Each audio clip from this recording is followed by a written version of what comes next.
ஒரு மனிதன் தன்னுடைய வாழ்க்கையிலே அழிந்ததற்கு காரணமே எதனால அப்படின்னா தன்னுடைய கண்களினாலதான் அவன் அழிவான். சிம்சோனுடைய வாழ்க்கையை எடுத்து வாசித்து பார்ப்பீர்களே ஆனால் அவன் அவ்வளவு பெரிய பராக்கிரமசாலியா இருந்தும் அவனிடத்துல ஒரே ஒரு மைனஸ் என்ன அப்படின்னா அவனுடைய கண்ணு மட்டும் அவனுக்கு சரியா பார்க்கல.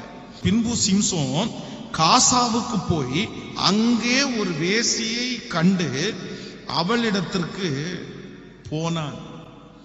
பாருங்க, தேவனால் அழைக்கப்பட்டவன், நசரேய விருதம் உள்ளவன், தேவனுடைய கரத்திலே உண்டாக்கப்பட்டவன். இவனுடைய அழைப்பு ஸ்பெஷல், கர்த்தர் அவனுக்கு கொடுத்திருக்கிற அபிஷேகம் பெருசு.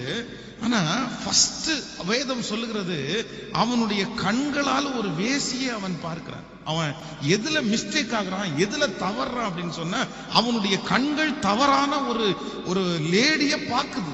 உடனே அவனுடைய வாழ்க்கை பாருங்க அப்படின்னா அப்படியே கரைபடுகிறது.